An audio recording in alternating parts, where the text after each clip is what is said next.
चाहिए। देखिए आईपीडी तो आप सबका ले रहे हैं, तो ऑप्टिकल सेंटर भी मार्क करना चाहिए, चाहे उससे 1-2 mm आपको ऊपर नीचे सेंटर लगाना रहे, पर उसके आसपास ही सेंटर रहे तो ज्यादा अच्छा है। उसके बाद एक कल का एक क्वेश्चन भी था टोरिक वाला, उसको भी हम देख लेते हैं। और विजुअल एकिटी के बारे में आपने देख लिया, सबसे इंपॉर्टेंट पार्ट है विजुअल एकिटी। और इसमें आपको विजन जब भी लेना है, अगर सपोज कोई पेशेंट जो 6/12 पर रुक गया है, तो अब उसको 6/9 पर भी आपको दिखाने की कोशिश करना, अगर नहीं देख पा रहा है तो फिर हम पिन होल यूज करेंगे। पिन होल से कितना इंप्रूवमेंट हो रहा है वो हम चेक करेंगे। इंप्रूवमेंट हो रहा है दैट मींस उसको कुछ सिलेंड्रिकल या रिफ्रैक्टिव एरर है। अगर इंप्रूवमेंट नहीं होता है तो इसका मतलब उसको अंदर दूसरी कोई दिक्कत हो सकती है। हो सकता है कि उसके लेंस में कैटरेक्ट आ गया हो, विट्रियस में कुछ हेमरेज हो गया हो, मैक्यूला है उसमें कोई वीकनेस आ गई हो, ठीक है। तो ये बहुत सारी चीजें हो सकती है, तो आपको पिनहोल से काफी चीजें पता चल जाएगी।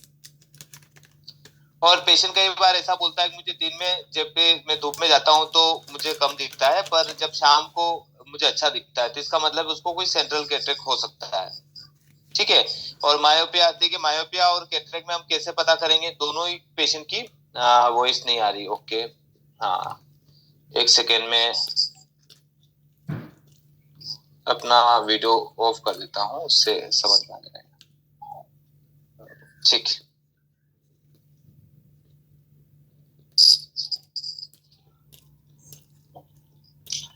ठीक है, अभी वही सारी होगी सबको, हाँ आ रही है, ठीक ठीक भानु सर। देखिए दो चीजें रहती है, एक तो आपका मायोपिया और दूसरा है कैटरेक्ट। दोनों में कंडीशन एक जैसी ही दिखाई देती है। कई बार आप देखेंगे पेशेंट जो कंप्लेन करता है सिमिलर ही रहता है, मायोपिक जो पेशेंट रहता है मायोपिया, ठीक है, और ये कैटरेक्ट, ठीक है। तो मायोपिया वाला भी कंप्लेन यही करता है, मुझे डिस्टेंस में ब्लर दिख रहा है, ठीक है। और कैटरेक्ट वाला भी बोलता है डिस्टेंस में ब्लर दिख रहा है, ठीक है, पर नियर में क्लियर दिख रहा है। मायोपिया वाला बोलता है नियर में, और इसमें भी नियर में क्लियर रहता है, ठीक। तो ये दोनों ही जगह एक जैसे ही दिखाई देते हैं। कई बार कैटरेक्ट और मायोपिया वाला भी पेशेंट एक जैसा ही रहता है। अब इसमें क्या होता है, ये पेशेंट को किसी शेडो में, जैसे कि लाइट में उसको दिक्कत आएगी, पेशेंट को रात दिन में अगर देखेगा तो वहां पे थोड़ी ब्लरनेस स्टार्ट हो जाएगी कैटरेक्ट वाले में, और इस वाले में क्लियरिटी आ जाएगी, ठीक है। मायोपिया को क्लियरिटी आ जाएगी और इसको ब्लरनेस आ जाएगी, ठीक है। ये कैटरेक्ट में ये अगर पेशेंट कंप्लेन करता है, अपने जो सिम्टम बताता है कि मुझे ये दिक्कत है, तो उसमें आप ये जज कर सकते हैं ये पेशेंट जो है दिन में ब्लरनेस की बोल रहा है पर ये क्लियरिटी बोल रहा है, तो ये मायोपिया की तरफ जाना स्टार्ट कर देंगे आप, ठीक है। तो ये मायोपिया है, तो इससे साइन और सिम्टम से भी हमें अनुमान लगा सकते हैं कि पेशेंट को मायोपिया है या कैटरेक्ट है। ये भी चीजें हम देख सकते हैं। बाकी विजन से तो आपको रिलेट कर ही लेंगे, उसमें कोई इश्यू नहीं है। अब चलते हैं हम ट्रांसपोजिशन की तरफ। देखिए ट्रांसपोजिशन पहले हमने बात की थी। अब इसमें ट्रांसपोजिशन में क्या होता है, एक तो आपकी एक्सिस चेंज हो जाती है और साइन चेंज हो जाता है सिलेंड्रिकल नंबर का, ठीक है। और जब भी एक्सिस चेंज होती है तो वो 90 डिग्री के एंगल में चेंज होती है। 90 डिग्री एंगल का मतलब होता है कि जैसे आप, ये 90 है, ठीक है। अगर किसी की एक्सिस 90 आती है तो हमें 90 ऐड करना रहता है, तो इसमें 90 आप ऐड कर देंगे जो भी है, और 90 से कम जो भी आएगी उन सबको आप 90 ऐड करेंगे। 88 भी आ रहा है या 86 भी आ रहा है, 85 भी आ रहा है, सब में आप 90 ऐड करेंगे। तो 90 से जो भी लोअर एक्सिस मिलती है आपको, 90 या 90 से लोअर, उसमें 90 ऐड करना है। आगे अगर 91 आता है या 95 पे आता है या 100 आता है, सब में 90 आप माइनस करेंगे, ठीक है। तो ये आपका यहाँ से, ये आपको ध्यान रखना है। अब जैसे कि मान के चलें, कोई एग्जांपल के लिए हमने +2 से +1 70 डिग्री लिया है एक्सिस, ठीक है। अब इसका ट्रांसपोजिशन करेंगे तो हम सबसे पहले साइन चेंज कर दिया है, प्लस की जगह माइनस हो जाएगा, ये माइनस आ जाएगा।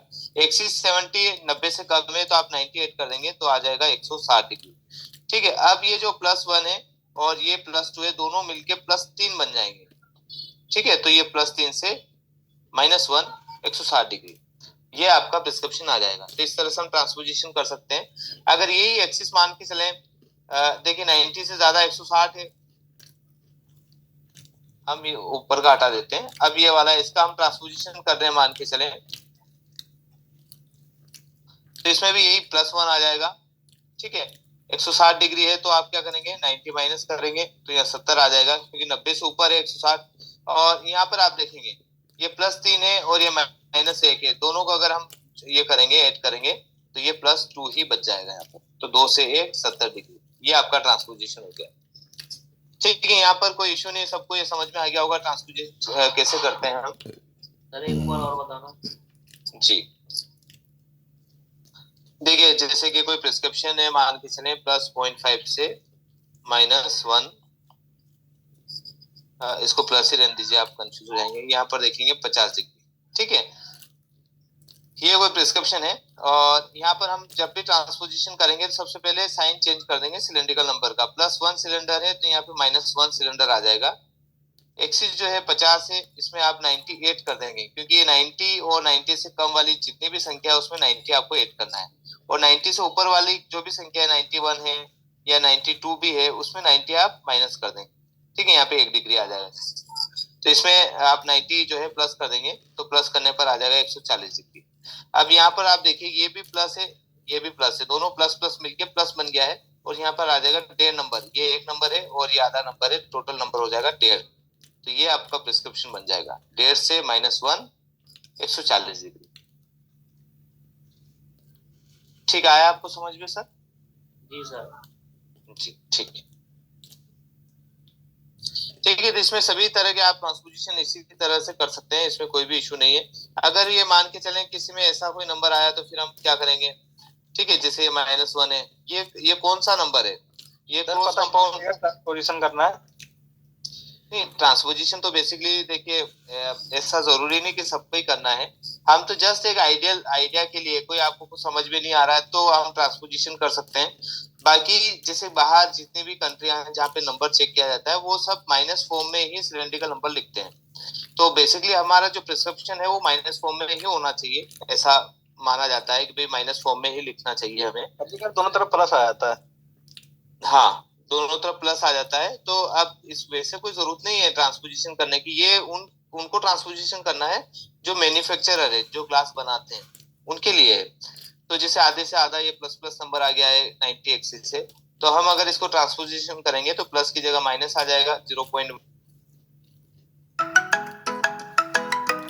अभी थोड़ी होगी, अभी हमने ट्रांसपोजिशन करेंगे तो एक्सिस चेंज होगी, बाकी जोड़ेंगे तो कुछ भी नहीं चेंज होगा। अगर सर जैसे ठीक है सर, ठीक हाँ, आप लोगों को वैसा हाँ बोलिए। सिलेंडर केटी में अगर आए तो? हाँ, सिलेंड्रिकल केटी में भी इसी तरह का आएगा। सिलेंड्रिकल केटी हो, भले आप इसका केटी बना रहे हैं तो ये भी इसी तरह आएगा, उसमें कोई चेंजेस नहीं करना है, सेम का सेम। अगर सपोज मान के चलें ये पेशेंट का जो नंबर आया है और इसको आपको केटी देना है, तो ये वाला प्रिस्क्रिप्शन बना दीजिए आप। दूर पास दोनों का चाहिए तो ये वाला प्रिस्क्रिप्शन आप बना सकते हैं इसको, है ना? अगर सर ये जिसका आपने ये नंबर लिखा है, अगर सपोज इसमें एक्सपेरिकल नंबर ज्यादा होता, सिलेंड्रिकल कम होता, तो भी अच्छी में। हाँ, ये बेसिकली जैसे अपन ये ऐसा करते हैं, इसी में ये वाला जो है अमाउंट बढ़ा देते हैं इसका। ठीक है, यहाँ पर कर लेते हैं हम 2 नंबर, +2 से -1। ठीक है सर, है ना? और यहाँ पे हटा देते हैं। अब ऐसा कोई प्रिस्क्रिप्शन आया है और इसका ये पेशेंट चाहता है मुझे नियर का चाहिए, पास का चाहिए, तो पास का हमारे पास क्या आ जाएगा, 1.5 और 2 मिलके आपके 3.5 नंबर बन जाएंगे। हाँ, और -1 वैसा वैसा आ जाएगा। अब आप सोचते हैं भैया ये थोड़ा सा कंफ्यूजन वाला नंबर हो सकता है, तो आप ट्रांसपोज कर दीजिए इसको। कभी आपको ऐसा लगता है कि ये 3.5 नंबर ज्यादा दिख रहा है, माइनस, बेसिकली अपना नंबर तो यही होना चाहिए, इसमें कोई भी दो राय नहीं है। पर कभी कोई कस्टमर समझ नहीं पा रहा है तो उसको नंबर आप इस तरह से भी लिख के दे सकते हैं, इसको ट्रांसपोज करके भी दे सकते हैं। बाकी ये नंबर तो है, कोई दिक्कत ही नहीं है। हाँ, ये एक तरीके से हम रिवर्स में आए हैं ना सर, तो आपने स्टार्टिंग में जो बताया था। जी, तो हमने क्या किया है, बस ये नंबर आपको जोड़ देखिए, सिलेंड्रिकल नंबर को कोई चेंज मत करिए, आप तो ऐसा ऐसा लिख दीजिए। फिर उसके बाद अगर आपका मन हो तो ट्रांसपोज कर दीजिए, नहीं हो रहा नहीं है तो कोई बात नहीं, कोई इशू नहीं है, आप ये भी नंबर देंगे तो भी राइट रहेंगे, कोई इशू नहीं, है ना? ठीक हो सर, हम नंबर चेंज करते हैं अगर, तो उसमें एक्सिस भी चेंज हो जाएगी ना फिर, तो जब पास का नियर का बनेगा खाली तो?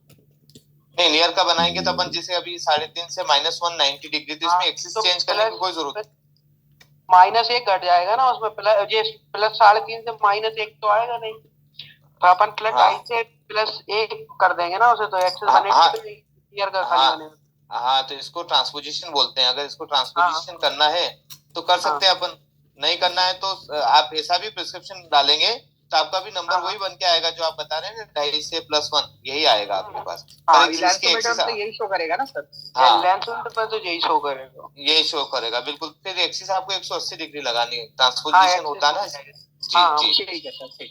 बिल्कुल। ठीक है, इसमें कोई भी कंफ्यूजन नहीं, सबको ये समझ में आ गया नियर का हम प्रिस्क्रिप्शन बनाएंगे तो किस तरह से बनाएंगे।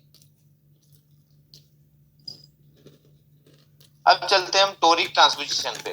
ठीक है, टोरिक ट्रांसपोजिशन क्या होता है बेसिकली, देखिए जो मैन्युफैक्चरर रहता है उसको अलग अलग बेस कर्व का लेंस बनाकर आपको देना रहता है। आप नॉर्मली जो फ्रेम यूज करते हैं वो 4 बेस के हिसाब से बनी हुई रहती है। आप फास्टैग के उस तरह के कोई फ्रेम आप पसंद करवाएंगे वो 6 बेस में बनी रहती है।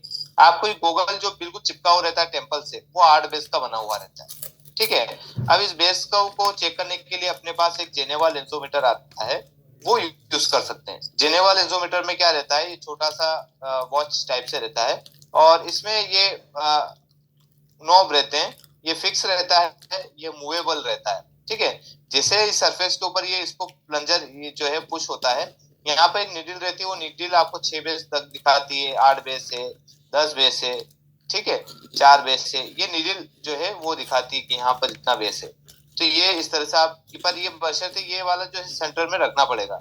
जियोमेट्रिकल जो सेंटर है लेंस का, वहां पर आपको ये नीडल रखनी पड़ेगी, जिससे आपको आइडिया लग जाएगा।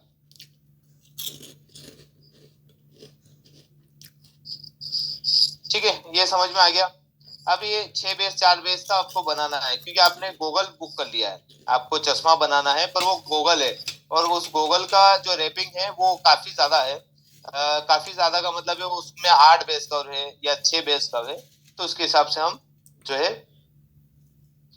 अब जैसे कल का एग्जांपल आया था +2 से -1, और ये आपका आ गया है शायद 180 डिग्री था।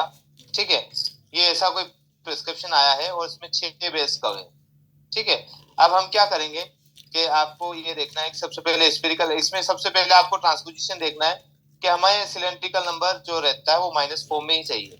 तो ये माइनस फॉर्म में है, तो इसमें कोई दिक्कत नहीं है।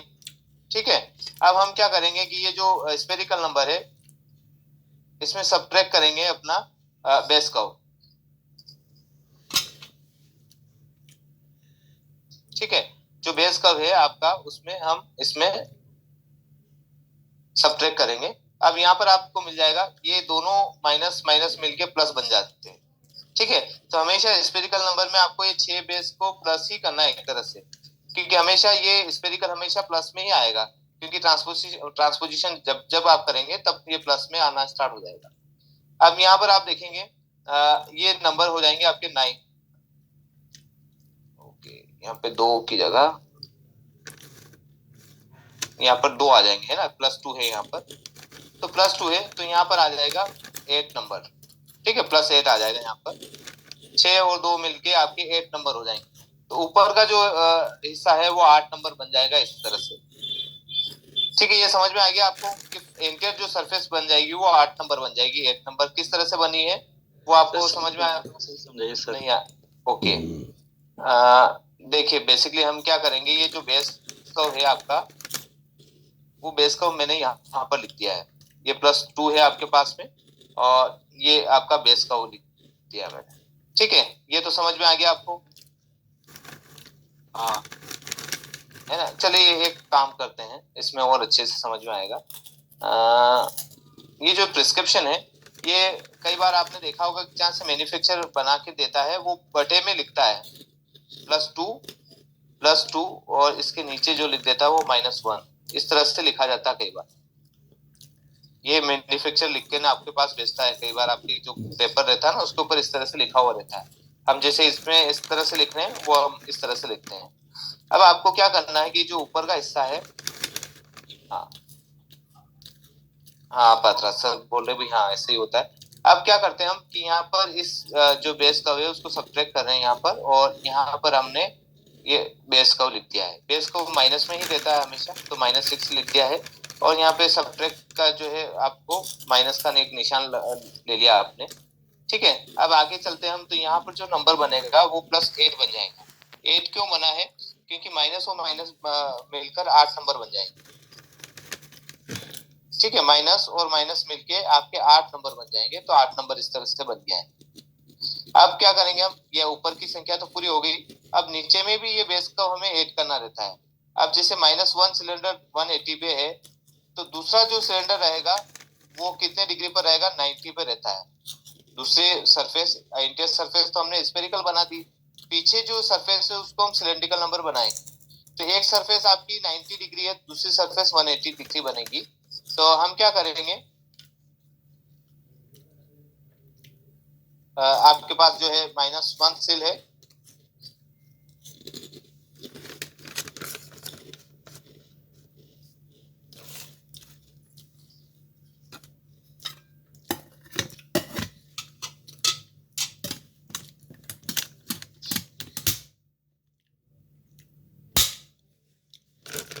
ठीक है, ये आपका एक्सिस हो गई 180 डिग्री।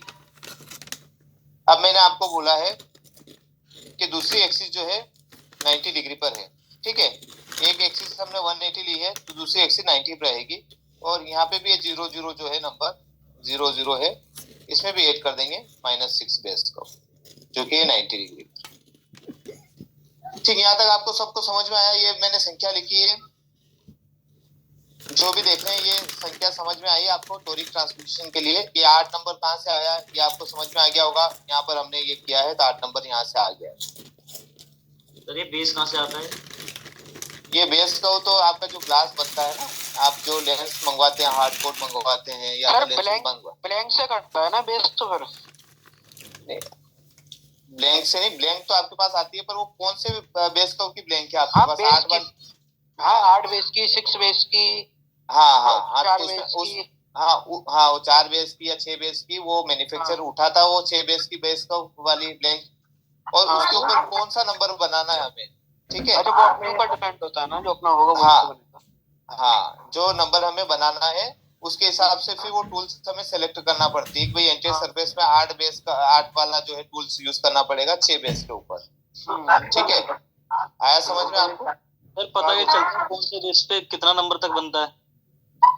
नहीं, वो तो ब्लैंक से थिकनेस से पता लगता है। ब्लैंक की नहीं, ब्लैंक की थिकनेस नहीं, उसके कर्व के ऊपर डिपेंड करता है। कर्व के ऊपर, और नंबर क्या होता है उस हिसाब से बनाता है ना वो तो फिर वो।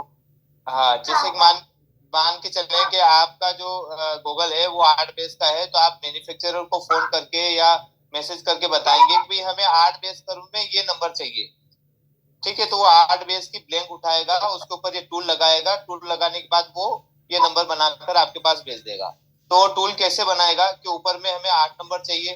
ठीक है, ऊपर में अगर ये नंबर हमें बनाना है तो वो 8 नंबर का ऊपर में बनाएगा, और नीचे में ये इस तरह से कैलकुलेशन करके जो है वो बनाएगा, तो ये 7 हो जाएगा यहाँ पर।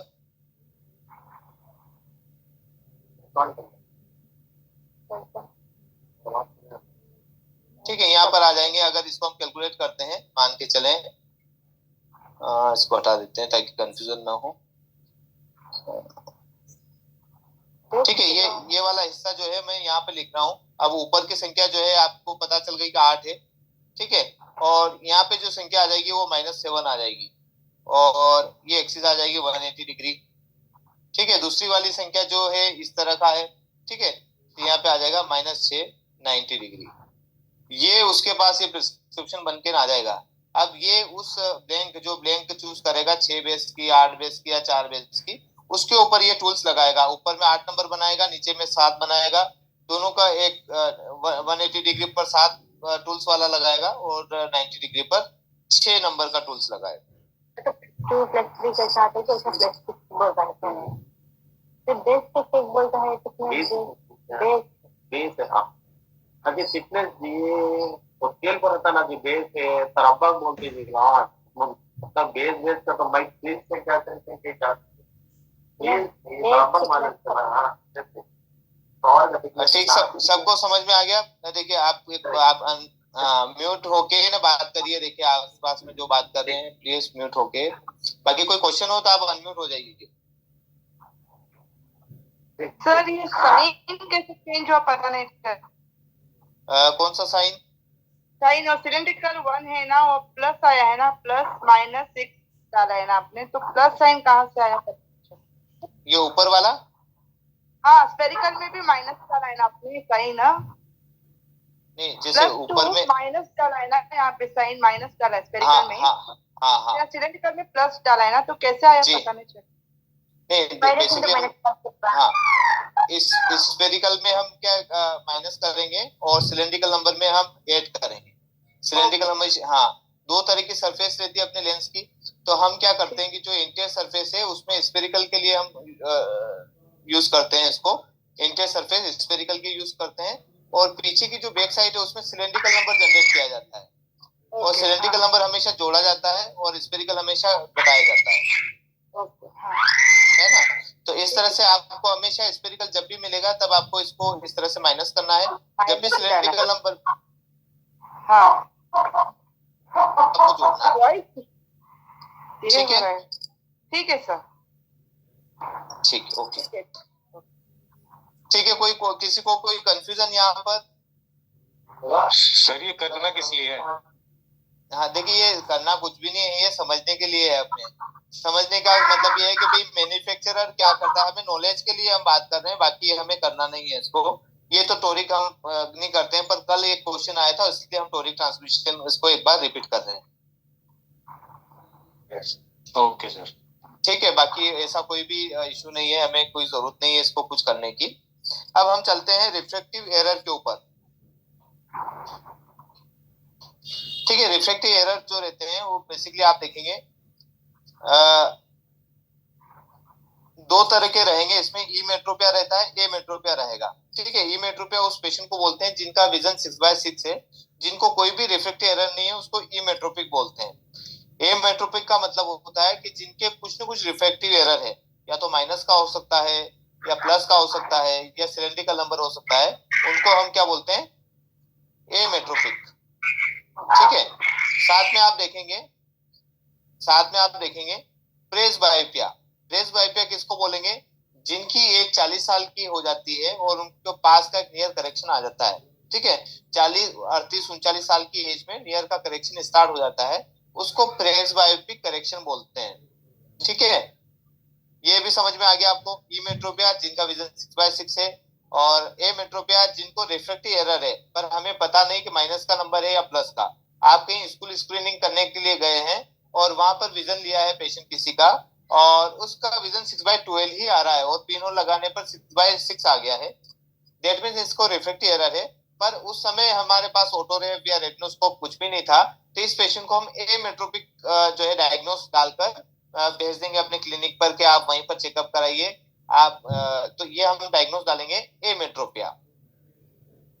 ठीक है, इसके ऊपर पेन चलेगा नहीं, इसलिए मैंने आपको लिखा नहीं है इसके अंदर। ठीक है, ए मेट्रोपिया का मतलब हो गया है जहां पर मायोपिया भी हो सकता है, हाइपरमेट्रोपिया भी हो सकता है, और एस्टिग्मेटिज्म भी हो सकता है। ठीक है, यहाँ भी आपको समझ में आ गया? ठीक है,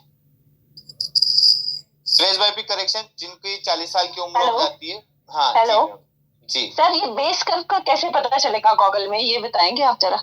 नहीं, मैंने आपको बेस कर्व का ये बताया था कि सपोज मान के चले आप कोई जेनोवा लेंसोमीटर या ऐसा कुछ ले लीजिए आप, हाँ जी, है ना, उससे आपको बेस कर्व पता चलेगा। जेनोवा लेंसोमीटर क्या होता है बेसिकली, या तो आपको इसको परचेस करना पड़ेगा, नहीं तो दूसरा एक और तरीका है, उससे भी हम चेक कर सकते हैं।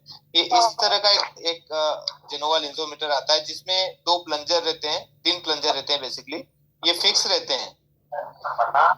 ओके सर, है ना, और ये बीच का जो रहता है वो मूवेबल रहता है। जैसे इस सरफेस के ऊपर ये लेंस अपन रखते हैं इस मशीन को, तो इसमें एक नीडल रहती है, वो नीडल जो है वो बेस का बताने लग जाती है कि ये 6 बेस का बना है या 8 बेस का बना है, ठीक है, या 10 बेस का बना है या 4 बेस का। इस जेनोवा लेंसोमीटर से आप सर्च कर सकते हैं। लेंसोमीटर लेना पड़ेगा सर उसके लिए ना? हाँ, फिर दूसरा तरीका एक और है, जुगाड़ जिसको हम बोलते हैं। इसमें आप क्या करिए कि कोई भी गूगल है जिसका 8 बेस आपको लग रहा है ऐसा, ठीक है। हाँ जी। तो आप हाँ उसका ग्लास निकाल लीजिए और आपका जो डमी है उसके ऊपर रख के देख लीजिए, ठीक है। जिससे कि जो 8 ठीक है बेस सर। रहेगा वो ज्यादा कर्व रहेगा, इतना ज्यादा कर्व रहेगा 8 बेस हाँ। वाला, और हाँ 4 जी बेस सर। वाला कम कर्व रहेगा, कम कर देना। है ना। तो कम कर्व होने की वजह से 8 बेस में ये गैप दिखाई देने लग जाएगी आपको ऊपर, अगर इसके ऊपर आप रखेंगे ना तो बीच में यहाँ गैप दिखाई देने लग जाएगी, आप इस तरह से देखेंगे। तो इसका मतलब ये जो 4 बेस है वो 8 बेस के बराबर नहीं आ रहा है, या फिर 6 बेस है, 6 बेस में भी गैप दिखने लग जाएगी। तो आपको इस कर्व से आइडिया लग जाएगा कि ये 8 बेस है या 4 है या 6 बेस है, वो आपको धीरे धीरे आइडिया लगने लग जाएगा। आप किसी दूसरे बेस को कंपेयर करिए, आपका जो अभी प्रेजेंट में जो बेस कर्व है उससे कंपेयर कर सकते हैं आप। ठीक है सर। ठीक है इस सर। तरह से। ठीक है। ठीक है sir. Okay, thank you sir. Thank you ma'am.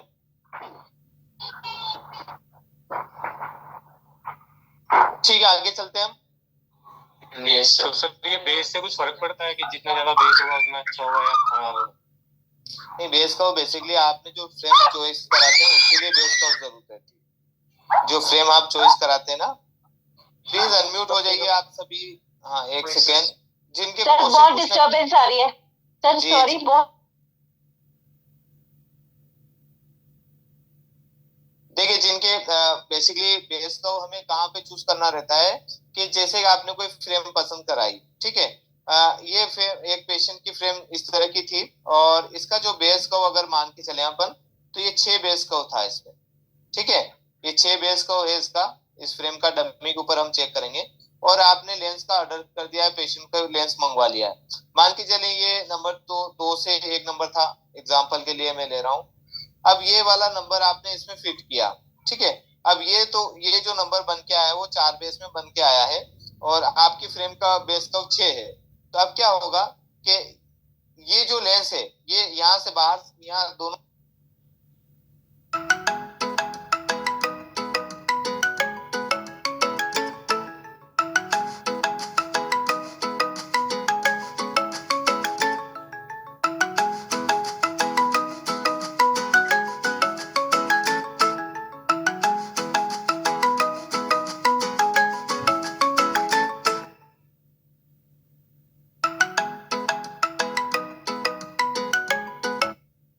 ये एजेस जो है वो बाहर निकल जाएंगे तरफ के, ठीक है। तो ये लेंस बार बार बाहर निकलना स्टार्ट हो जाएगा।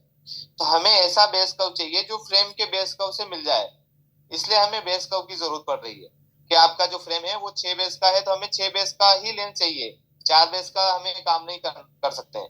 और 8 बेस का अगर फ्रेम है तो 8 बेस का ही लेंस चाहिए हमें, ठीक है। तो ये बेस कर्व जो है कहाँ इंपॉर्टेंट है, जहां आप फ्रेम का सिलेक्शन करते हैं। तो जब भी आप फ्रेम अगर ज्यादा कर्व वाली कोई पेशेंट ने पसंद कर ली, बिल्कुल चिपकी हुई रहती है ऐसी कोई फ्रेम पसंद कर ली, तो आप 4 बेस वाला लेंस नहीं डाल सकते हैं और ना उसकी प्राइस 4 बेस की रहेगी, ठीक है। आप इस पेशेंट को अगर ये मान के चले ये 500 रुपए का लेंस आ रहा था 4 बेस का, तो अगर इस पेशेंट को 6 बेस का लेंस चाहिए तो हो सकता है ये जो है 200-250 रुपए महंगा आ जाए। ये 700 रुपए समथिंग का लेंस आएगा आपको 6 बेस का कस्टमाइज बनाएंगे तो, ठीक है। 800 रुपए समथिंग का आएगा, जस्ट डबल हो जाता है कई बार आप 1.5 गुना हो जाता है। तो आपको ये 6 बेस के हिसाब से अगर लेंस बनाएंगे तो हमें कस्टमाइज RX वाला लेंस चाहिए, फिर तो आपको बनाना पड़ेगा। 4 बेस जो है रेडी लेंस आता है, 4 बेस नॉर्मली जो फ्रेम रहती है वो 4 बेस की आती है अभी। हाँ, नॉर्मली जो हम फ्रेम यूज करते हैं, पर कुछ कुछ जैसे फास्टेक की या कोई रेप्रोन वाली या फिर नाइट वाले जो गॉगल रहते हैं, नाइट ड्राइव वाले जो चश्मे रहते हैं येलो, वो काफी ज्यादा कर्व रहते हैं, वो 8 बेस की तरफ काम करते हैं। कोई पेशेंट बोलता है कि मुझे इस टाइप के बेस कर्व में लेंस डाल के दीजिए, ठीक है। अब जैसे मान के चले अगर वो 6 बेस वाला जो आपके पास में नाइट ड्राइव है, नाइट ड्राइव जो हम यूज करते हैं येलो वाला लेंस, उसका बेस कर्व 6 बेस कर्व रहता है, ठीक है। अगर ये पेशेंट बोलता है मुझे इसमें PG हार्ड कोट लगा दीजिए आप, ठीक है। तो ये लगाने पर आपका क्या होगा कि ये जो गूगल है, ये गूगल जो स्टेट था इस तरह से, और ये क्या हो जाएगा इसके जो है ये अगर 4 बेस वाला कोई लेंस फिट कर देंगे तो काफी यहाँ पर जगह बच जाएगी, यहाँ पर ज्यादा मतलब एंगल काफी वाइड हो जाएंगे इसके, और ये ढीला पड़ने लग जाएगा पेशेंट के चश्मा सिर पर, और पेशेंट चश्मा लगा नहीं पाएगा, उसको वापस बोलेगा मुझे टाइट चश्मा चाहिए था, तो उसको 6 बेस देना पड़ेगा।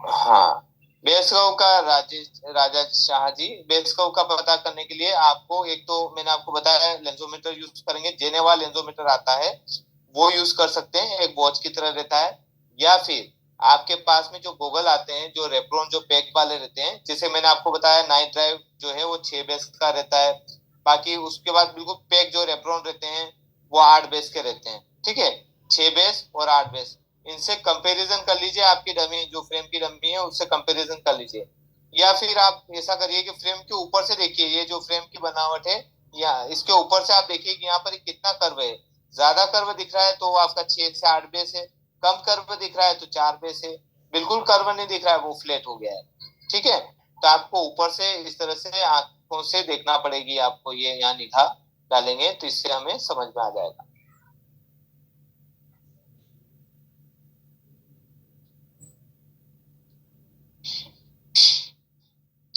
ठीक है, आई थिंक सबको समझ में आ गया होगा।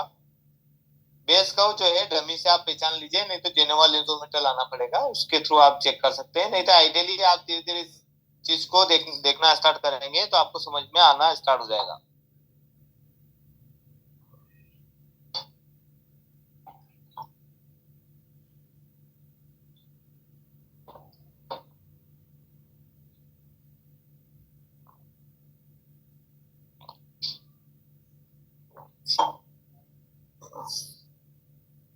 देखिए रिफ्रैक्टिव एरर में हम बात कर रहे थे, एक तो ई मेट्रोपिया रहेगा और दूसरा रहता है ए मेट्रोपिया।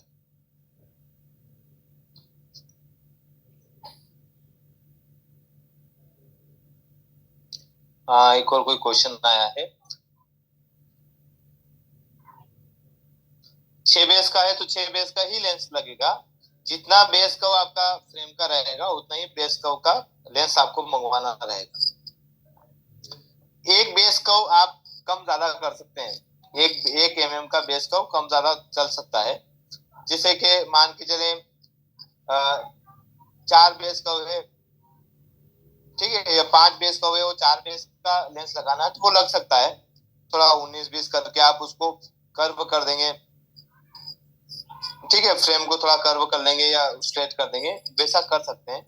अब ये मान के चले 6 बेस कर्व है, किसी का फ्रेम 6 बेस कर्व है और आपने 4 बेस का कोई लेंस डाल दिया, तो इसमें कैसे फिटिंग होगी, जैसे कि 6 बेस जो आपके पास डमी के साथ जो लेंस है, ये डमी है, डमी के साथ जो फ्रेम है, उसमें जो फ्रेम का स्ट्रक्चर आप देखेंगे ये बिल्कुल 90 डिग्री पर एंगल पर ये टेम्पल रहेंगे, ठीक है, जिसे आपने 4 बेस का कोई लेंस फिट कर दिया है, हाँ, तो ये जो टेम्पल है वो ऐसे हो जाएंगे,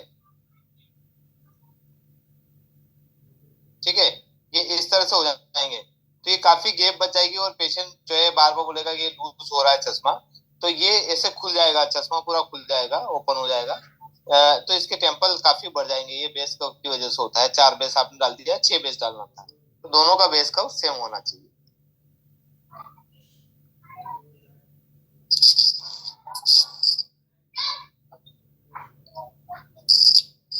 ठीक है, एमेट्रोपिया मतलब विजन जिनका लेस देन 6/6 है, ठीक है, इसमें आपका मायोपिया आ सकता है, फिर हाइपरमेट्रोपिया, फिर आपका एस्टिग्मेटिज्म, ठीक है, ये इतने जो है आपके रिफ्रैक्टिव एरर आ सकते हैं। प्रेसबायोपिया जिनका विजन नियर का कम हो उनको प्रेसबायोपिक करेक्शन बोलते हैं, ठीक है, और वो 40 साल में एक है, वो आपको पता है 45 में कितना लगेगा, 50 में कितना लगेगा, उस हिसाब से प्रेसबायोपिक करेक्शन आप दे सकते हैं।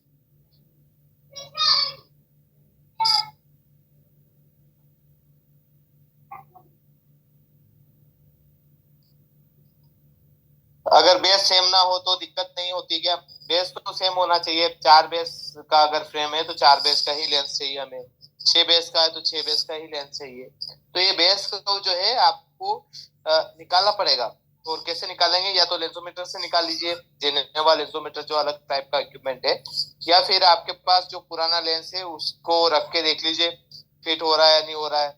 ऐसे रख के देख लीजिए फ्रेम के अंदर, तो उसको आइडिया लग जाएगा कि ये 6 बेस का 4 बेस में फिट हो रहा है या नहीं हो रहा है। ठीक है, 4 बेस की फ्रेम है, 6 बेस की फ्रेम में 4 बेस का लेंस लगा रहे हैं आप, तो उसमें वो आप पहले कोई पुराना कोई लेंस उठा के देख लीजिए जिसका 4 बेस है।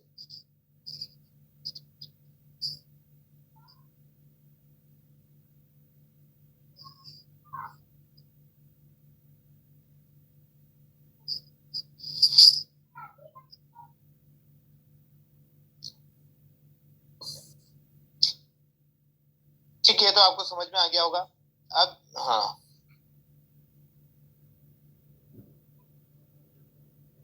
हाँ मायोपिया में आगे चल रहे हैं, हम बात कर रहे हैं मायोपिया किसे बोलते हैं। ठीक है, मायोपिया, मायोपिया जो वर्ड आया है इसमें क्या होता है बेसिकली कि जो हमें जो भी दिखता है वो बेसिकली रिफ्लेक्शन की वजह से दिखता है। हाँ चंदन शाह जी, फ्रेम का बेस पता करने के लिए आपको जेनेवा लेंसोमीटर यूज करना पड़ेगा।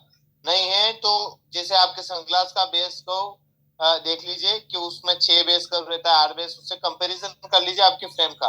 या फ्रेम को आप यहाँ पर पीछे से आप देखेंगे ऊपर की तरफ से, ये फ्रेम की जो है बनावट यहाँ से देखेंगे, ये वाला कर्व, तो ये कर्व अगर ज्यादा है, ज्यादा डीप दिखाई दे रहा है, दैट मीन कि 8 बेस है।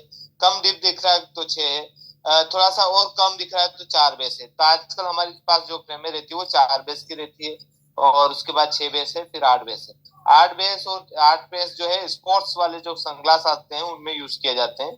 6 बेस जो है रेगुलर गॉगल यूज किए जाते हैं। 4 बेस जो है चश्मे के लिए यूज किए जाते हैं।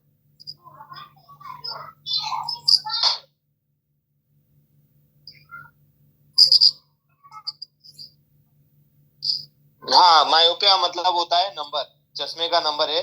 मायोपिया वाले पेशेंट को क्या दिखेगा, पास की चीजें अच्छी दिखाई देती है पेशेंट को, दिन में पेशेंट को अच्छा दिखता है, रात को थोड़ा कम दिखता है। ठीक है, मायोपिया की कंप्लेन आती है, और कई बार जो है पेशेंट हेडेक की कंप्लेन लेके आता है। मायोपिया में और क्या हो सकता है, मायोपिया में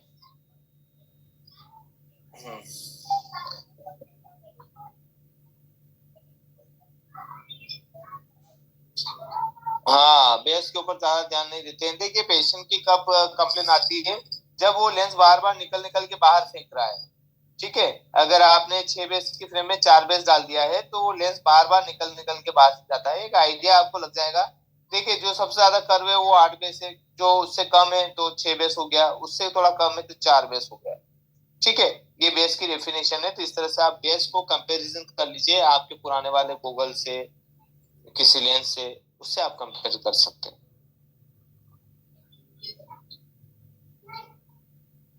हाँ, मायोपिया में आई की साइज बिग होती है, बिल्कुल, इसके बारे में हम पूरा रीड करेंगे। अभी जस्ट एक बार ये रीड कर लेते हैं। आंखें बड़ी रहती है मायोपिया में, हाइपरमेट्रोपिया में आंखें छोटी रहती है।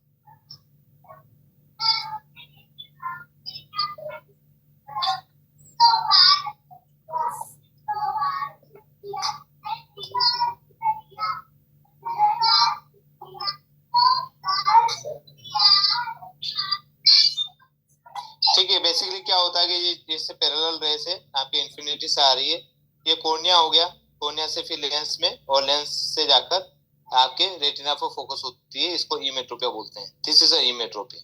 ठीक है, अब क्या होता है कि जैसे कोई पेशेंट आप मायोपिक वाला पेशेंट है, उसमें जैसे पैरेलल रेस इन्फिनिटी से आई है, और ये रेस जो है पहले फोकस हो जाती है, रेटिना के पहले फोकस हो गई है, इसको हम मायोपिया बोलते हैं। ठीक है, मायोपिया में पास की चीजें अच्छी दिखती है, दूर की धुंधली दिखने लग जाती है। ठीक है, जब भी हम पास में देखते हैं तो अच्छी दिखाई देने लग जाती है चीजें, और दूर में धुंधली दिखाई देने लग जाती है। ठीक है, मायोपिया में इन फ्रंट ऑफ रेटिना जो है फोकस होती है। तो इसका डेफिनेशन ये बोल सकते हैं, when parallel rays coming from the infinity are focus in front of retina. ठीक है, व्हेन एक्मोडेशन बीइंग रेस्ट, इसको हम क्या बोलेंगे, मायोपिया। ठीक है, दूसरा जो है हाइपरमेट्रोपिया है। हाइपरमेट्रोपिया में क्या होगा कि जो रेज है पैरेलल रेज, वो बिहाइंड द रेटिना फोकस होती है। ठीक है, रेटिना के पीछे जाके फोकस होती है। अब इसमें पेशेंट क्या कंप्लेन करता है, कि उसको पास का तो दिख जाता है पर दूर में थोड़ी सी दिक्कत आती है, या फिर इसका वाइस वर्सा, पास में दिक्कत आने लग गई है, दूर में तो मैं कंफर्टेबल दे सकता हूँ। देखिए जहाँ एक्मोडेशन यूज करता है वहां पर जल्दी देख लेता है, तो पेशेंट कई बार डिस्टेंस में एक्मोडेशन यूज करने लग जाता है, जिनको स्पेरिकल नंबर रहते हैं प्लस के। डिस्टेंस में भी एक्मोडेशन, जैसे उसका 1 नंबर है तो पेशेंट एक्मोडेट करके 1 नंबर करके देख लेता है, पर पास में एक्मोडेट नहीं कर पाता है, फिर पास में नहीं देख पाता है। अगर उसने दूर में देख लिया तो पास में एक्मोडेट नहीं कर पाता है।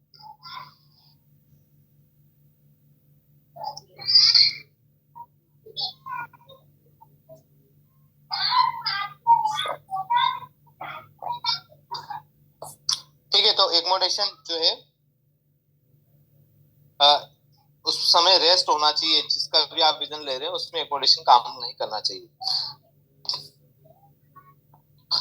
देखिए अपना जो जैसे कोर्निया है मान के चलें, और इस कोर्निया पे 2 तरह की, हाँ बिल्कुल पात्रा सर, बिल्कुल राइट बोल रहे हैं आप। हाँ, कोई भी पेशेंट एक्मोडेट यूज करता है पर थोड़ी देर में वो खत्म हो जाता है, राइट, ऐसे ही होता है। फिर पेशेंट कंप्लेन करता है मुझे दिखता है, फिर थोड़ी देर बाद धुंधला हो जाता है, ये एक्मोडेशन की पहचान है, बिल्कुल राइट सर। देखिए ये जैसे कोर्निया है मान के चलें, दिस इज अ कोर्निया। अब कोर्निया में एक लाइन मैंने ये खींची है इसको, हाँ एक्मोडेशन के बारे में बात करेंगे। एक ये लाइन मैंने यहाँ पर खींची है, इसको हम 90 डिग्री बोलते हैं, और दूसरी लाइन इस तरह से खींची है, इसको 180 डिग्री लाइन बोलते हैं। ठीक है, ये 180 डिग्री पर, एक 90 डिग्री। तो मान के चलें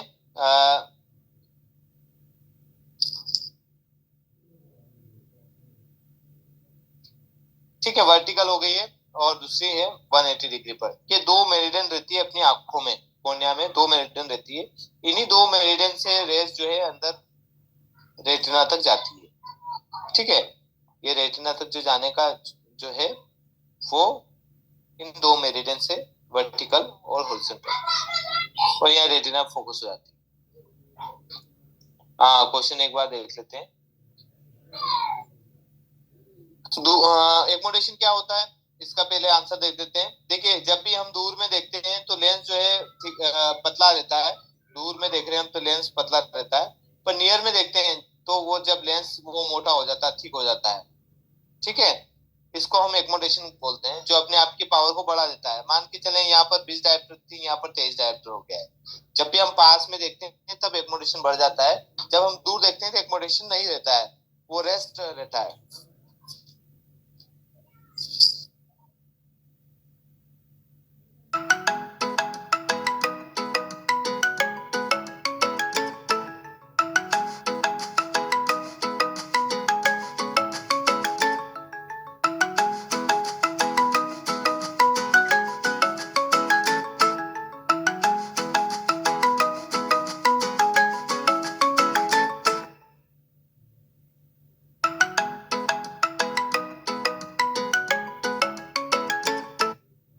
पर उसमें एक्मोडेशन नहीं बचेगा, वो बिल्कुल प्लेन दूर ही दिखाएगा।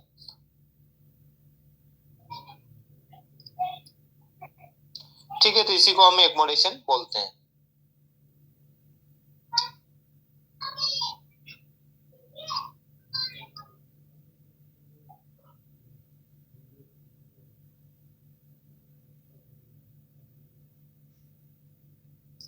ये राजा शाह बोल रहे भाई कि यार दूर में +2 से दिखता है लेकिन नजदीक में धुंधला दिख रहा है, और हटाने पर साफ दिखता है, तो क्या करना चाहिए? ऐसा कैसे पॉसिबल है सर? +2 जो दे रखा है वो डिस्टेंस में आपको अच्छा दिख रहा है पेशेंट, पर नियर जैसे करते हैं +2 से ही तो उसको ब्लर होने लग गया है, तो थोड़ा और क्लोज।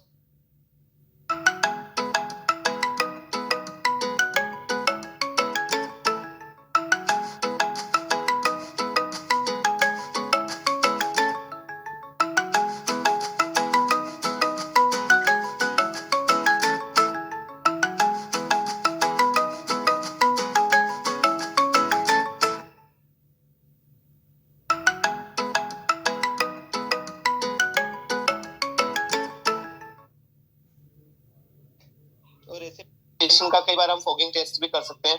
हाँ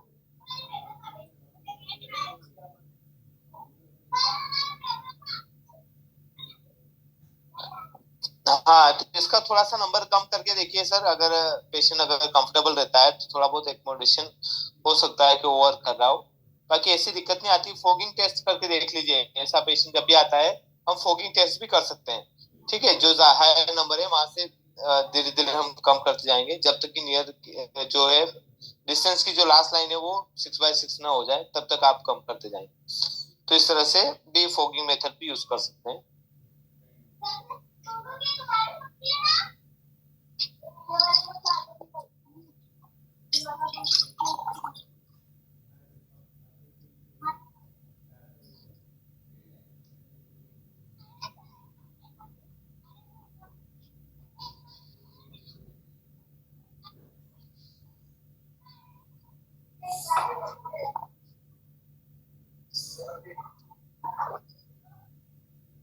ठीक है, समझ में आ गया आपको एक्मोडेशन क्या होता है और एक्मोडेशन जो है किस तरह से काम करता है, वो भी आपको समझ में आ गया होगा।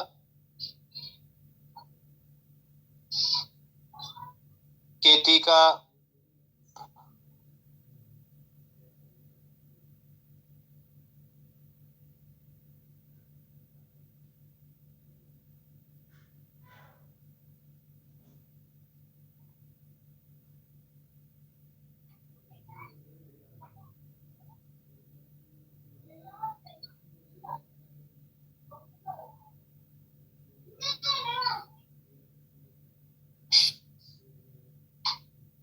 राजा शाह, आपका मैसेज में मुझे थोड़ा कम समझ में आया। एक बार मॉड्यूल एक्चुअल में बेसिकली ऑप्टिक्स एंड रिफ्लेक्शन से हम ले रहे हैं। इसमें रिवीजन चल रहा है, जो बेस्ट है उन टॉपिक को हम कवर कर रहे हैं। बाकी जो नॉर्मल है वो तो आप रीड कर ही रहे हैं। किसी कस्टमर का दूर का नंबर -3 है बट उसको +2 स्पेरिकल से भी साफ दिख रहा है। दूर का नंबर है पर कहाँ का, पास का साफ दिख रहा है, ऐसा -3 स्पेरिकल है आपने पूछा है और उसको +2 स्पेरिकल से भी साफ दिख रहा है। तो +2 स्पेरिकल का मतलब है कहाँ का साफ दिख रहा है, पास का साफ दिख रहा है, ऐसा दूर का।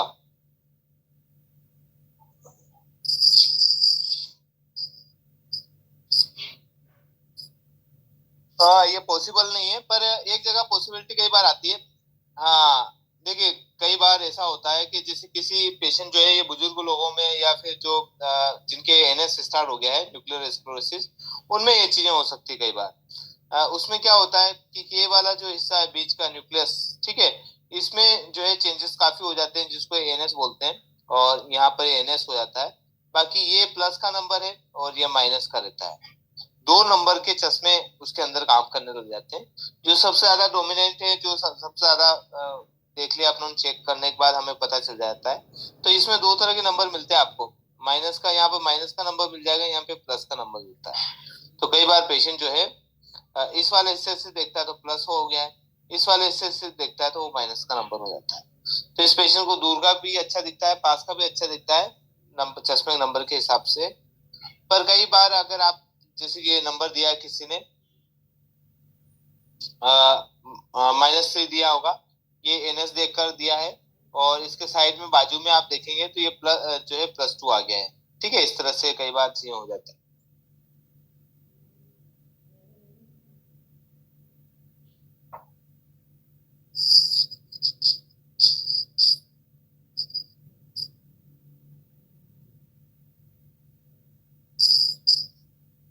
ये +2 है, एडिशन -1, हार्डकोड दोनों में से साफ हो जाता है।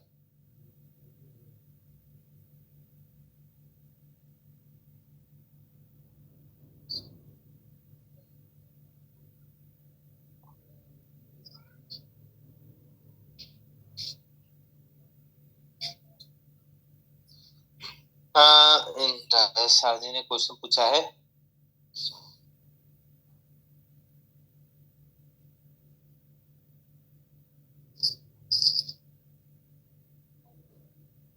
केटी का ये क्वेश्चन था इनका।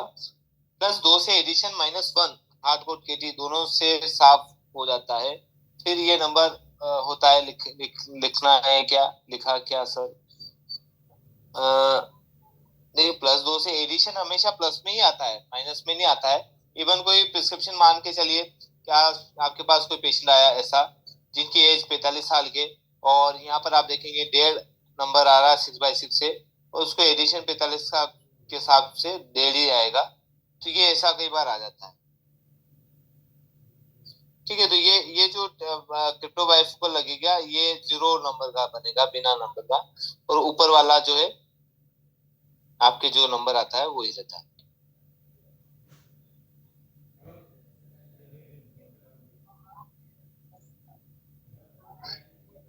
हाँ नहीं होता है एडिशन में, -1 माइनस की सीरीज ही नहीं होती है। एडिशन में माइनस की सीरीज नहीं होती है, ओनली प्लस में ही रहती है। इसीलिए तो इसको एक्मोडेशन से कोरिलेट किया गया है, और जहां जहां एक्मोडेशन है वहां प्लस के नंबर ही आते हैं, माइनस के नहीं आते हैं। पास में एक्मोडेशन यूज करता है तो हमें प्लस का ही नंबर आता है।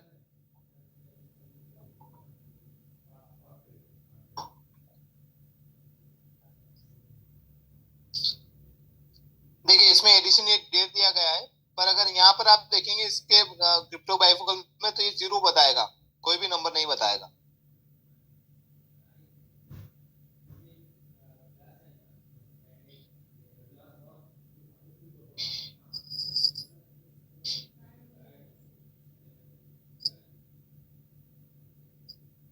ठीक,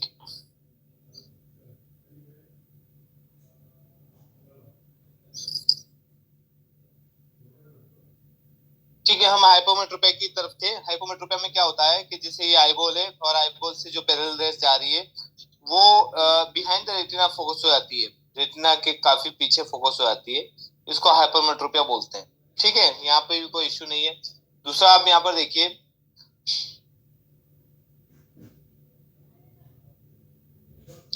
हाइपोमेट्रोपिया में 3 तरह के, मैंने आपको कल बताए थे 3 तरह के जो है एरर आ सकते हैं। एक तो आपका मैनिफेस्ट, जो आपने ऑटो में दिखा वो आप नंबर डाल सकते हैं।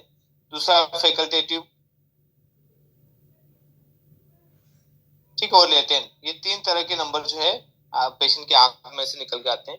मैनिफेस्ट जो आपने AR से निकाला और पेशेंट को डाल दिया उसको मैनिफेस्ट बोलते हैं। ठीक है, उसके बाद फैकल्टेटिव, जो पेशेंट ताकत लगा के देख रहा है, कोई भी ऑब्जेक्ट उसको नंबर होते हुए भी ताकत लगा के देख रहा है, और उसको 1 या 1.5 नंबर उसने बना लिया अपने आंखों से और देखने लग जाता है, उसको फैकल्टेटिव बोलते हैं। लेटेंट वाला हाइपोमेट्रोपिया जो है वो आपको हॉस्पिटल के अंदर ही आई ड्रॉप डालकर चेक करवाना पड़ेगी, वहां से आपको समझ में आ जाएगा लेटेंट हाइपोमेट्रोपिया क्या है। पर इसके पहले आपको फैकल्टेटिव के लिए आपको फोगिंग मेथड यूज करनी पड़ेगी, और मैनिफेस्ट में तो बिना फोगिंग के भी आप जो नंबर देंगे उससे रीड कर रहा है। ठीक है, लेटेंट के लिए आई ड्रॉप यूज करना पड़ेगी, जिसको साइक्लोपेंटोल या अदर टाइप के आई ड्रॉप हम यूज कर सकते हैं। ठीक है, तो ये 3 तरह के हाइपोमेट्रोपिया भी रहते हैं, और हमेशा इसमें प्लस का लेंस लगता है, ये भी आपको आइडिया होगा। आगे चलते हैं हम।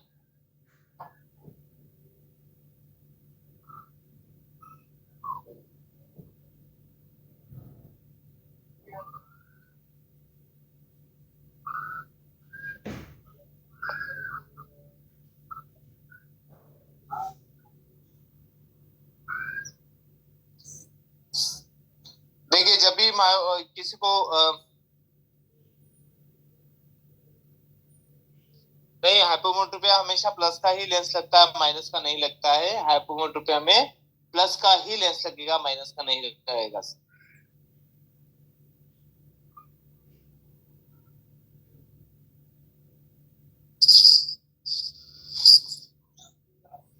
देखिए जब भी कोई कैटरेक्ट स्टार्ट होता है तो पेशेंट का विजन ड्रॉप हो जाता है, मायोपिक की तरफ शिफ्ट हो जाता है, पास की चीजें उसको अच्छी दिखने लग जाती है, एक आंख से डबल डबल दिखने लग जाता है, ग्लेयर दिखते हैं, और कलर्स, कुछ लाइंस दिखती है। किसी भी ऑब्जेक्ट के सामने देखेंगे, आपका फेस देखेंगे, तब ये पेशेंट बोलेगा कि आसपास के जो एजेस है वो काफी कलरफुल दिखाई दे रहे हैं। ठीक है, तो ये चेंजेस होते हैं किसी भी कैटरेक्ट वाले पेशेंट को।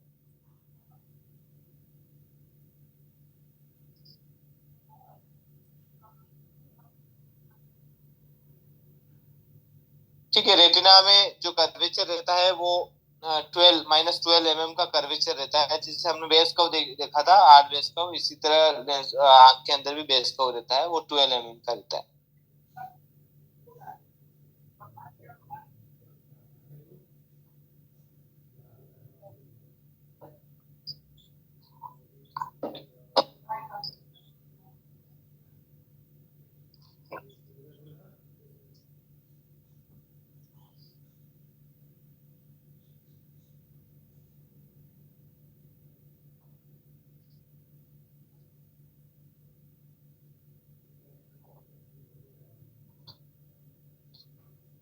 रेटिना ज्यादा स्टिफ होने की वजह से क्या ज्यादा फील्ड ऑफ व्यू कवर कर सकता है।